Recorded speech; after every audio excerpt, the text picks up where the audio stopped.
Adam, a game that I think it would be easy and cliche to be like, oh, a tale of two halves, but I'm not sure that's true. Really, the first half, both teams were scoring at a high level until all of a sudden the Tar Heels kind of went cold the last 4 or 5 minutes, and State closes the first half on a 14-1 run.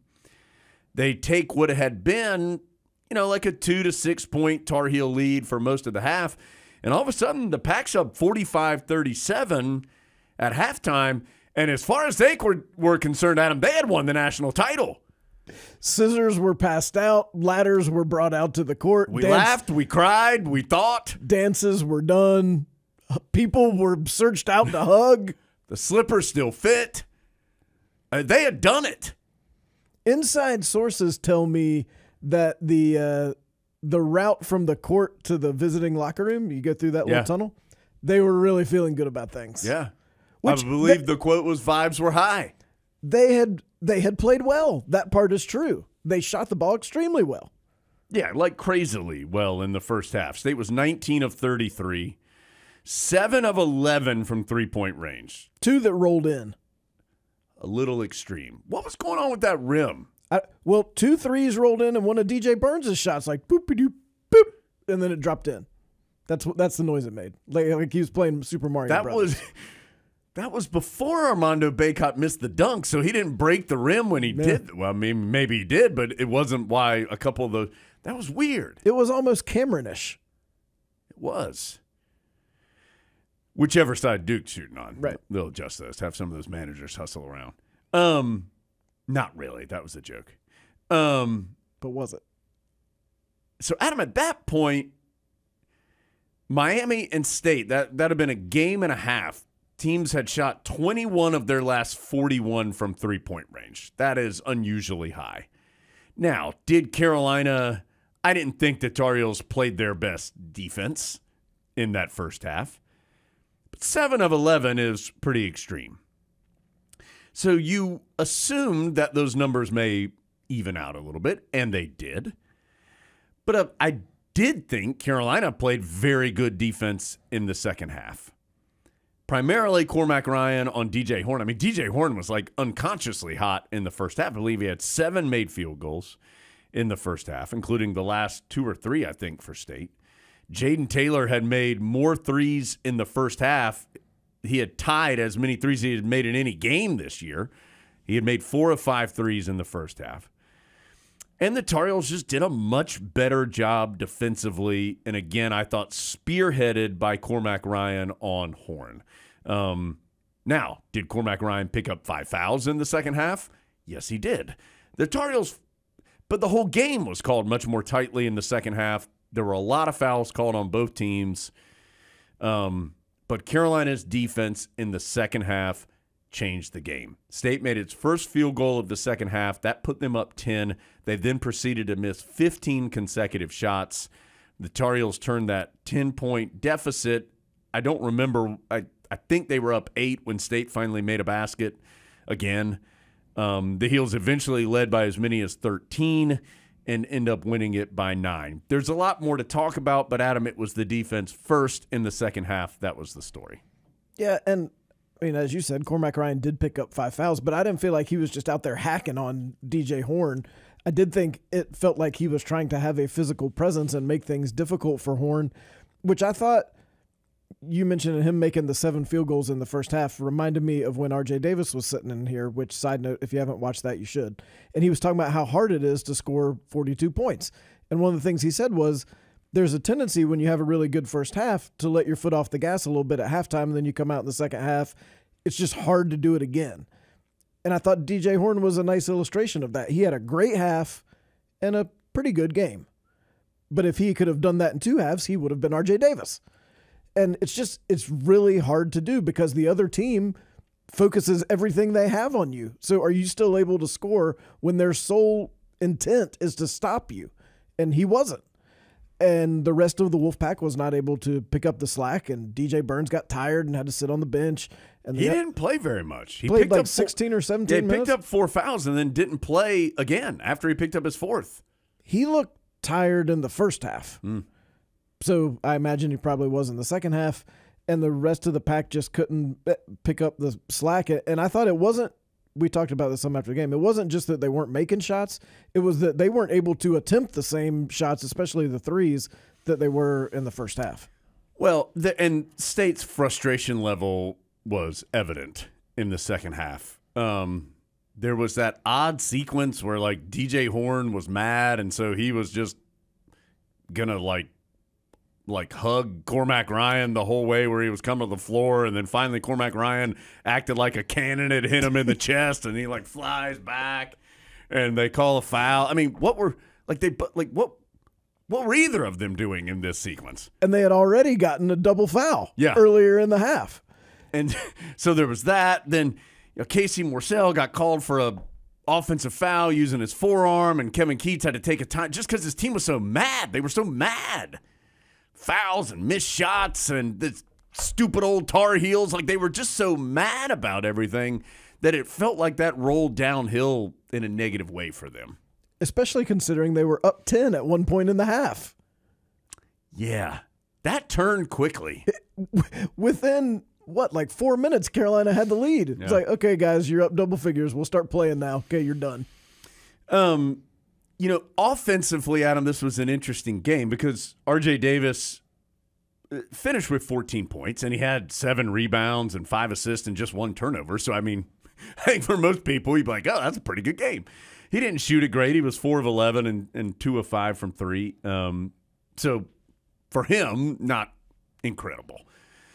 Armando Bacot finished with 13 points, but was just 4 of 12 from the field. And just off the top of my head, I can think of a dunk and 2 layups that he missed in the second half. So some shots that I think he would normally make. I thought there were some times he forced it a little bit against Burns. He always gets mad when he's playing DJ Burns, it seems like. Like, Armando just wants to beat him one-on-one. Well, one of DJ Burns' greatest superpowers, not that one, the other one, is turning it into a one-on-one game in the post. Because he wants to score one-on-one, and I've never played in the post, surprisingly. But my impression is it's very hard when someone does that to you to not think, I'm going to go down there and do that to him. And you can see sometimes Armando falls into that a little bit. And Armando's even said, like, it's a little embarrassing when he does that early in the game, especially over there, and all their fans go crazy because they love it when big old DJ Burns scores. And they all start cheering, and you think to yourself, oh, yeah, I'll go down there and show him. Well, you can't always because he's enormous. Yeah. So with those two guys having less than their average field goal percentage, Carolina needed somebody else to step up, and it was Harrison Ingram and Elliot Cadeau. Yeah, Ingram puts up a season-high 22. I think his signature game was, to this point, was the Duke game at home, but he actually scored more points in this game. He was 8 of 14 from the field, 2 of 5 from 3, 4 of 4 at the free throw line. He had a couple of really nice dunks in the first half, one where Cadeau found him cutting to the rim. He had a putback dunk. There was that pretty play in transition where Cadeau had the cross-court full-length pass, like through traffic to him, just beautiful pass for an easy layup. And so, Adam, Ingram, who had not been in double figures the previous 2 games and had been kind of quietly not shooting the ball very well, I think he had missed his last, 10 or 9 three-pointers, 11, somewhere in that range. He has a big game, and Cadeau, for the second time in 2 games against State, I thought was one of the more impactful players on the court. He just controlled the action. State didn't have anybody who could stay in front of him. Not many people do. He controlled it both scoring and passing, it felt like. And it felt like from early in the game he had decided he could score on them, and he wanted to. And sometimes it doesn't always seem like he wants to, but this time it seemed like he wanted to. And then the pass to Ingram that you mentioned is candidate for pass of the year. I don't know how he got it through there. He was just really good, and he was pretty good at the free throw line, and you already mentioned Harrison Ingram was very good at the free throw line, and the free throws were a big deal because of how tightly it was called in the second half. Yeah, Carolina was 23 of 27 as a team. Bacot bouncing back from that game against Miami where he didn't look good at the line. He's had a great year at the line, but didn't look good on Monday, and he was 5 of 5. Ingram 4 of 4. Cadeau 4 of 5. RJ 4 of 5, 2 of 2 for Cormac Ryan. Jalen Washington was 2 of 2. Seth Trimble was 2 of 4. So good numbers there for Carolina across the board at the line, and as Adam said, in an important stat in this particular game. So, Adam, great crowd, great day. I mean, it was a sunny, kind of warmish, not hot, but warmish day. A lot of stuff going on around Chapel Hill. Just huge crowd that was engaged from hours before the game, just around the arena, out on campus. It was a fun Saturday afternoon in Carolina's second half in particular. Although, again, Carolina wasn't terrible in the first half. The last 5 or 6 minutes were not good, and it put Carolina in a hole. The Tar Heels were much better, though, in total in half number 2. Crowd was engaged, as we know, from hours before till hours after. Still some folks hanging around. I mean, a lot is made of college football game days and like game day atmosphere and stuff. And there's places you can go around the country where on a Saturday that's as good as it gets. I think Saturday's as good as it gets in college basketball. Saturday at 4:00, in-state game on TV with a ton of other things going on campus, and you can walk all around campus and go to all of them and then walk down the hill to the Smith Center.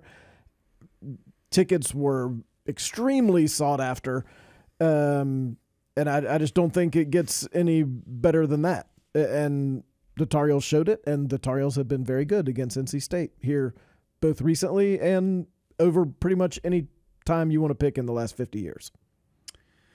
Adam, this game did continue one trend that I think has been concerning for Carolina. And that's not the number of turnovers, but the other team's success level off those turnovers. And some of that isn't necessarily directly correlated. You know, you might throw a ball out of bounds and the other team happens to score on the next possession. So while it counts as points off turnovers, it's not as though you have directly led to a fast break layup. But 8 turnovers, only 8 for Carolina, but 15 points for State off those turnovers. That's easy to say that basically that's a basket after every turnover. And while you're giving your thoughts on this, I'm going to I know I have this note written down. That's the last 5 or 6 games where teams are essentially getting 2 points off of every turnover that Carolina has committed. This is when I would like to see a differentiation in the box score, since they don't have anything else to keep up with, between live ball turnovers and dead ball turnovers. Because my theory would be, and kind of my impression from watching the game, is the Tar Heels have been committing a lot of live ball turnovers that do lead to those runouts and layups, and that's why other teams are having such success scoring. I would like to see that noted in the box score, if possible, please. Last 6 opponents, Adam. So last 6 games that Carolina has played, the Tar Heels have turned the ball over 56 times. That's fewer than 10 a game. I mean, so that's not an enormous number. But the opposition has scored 104 points off those 56 turnovers.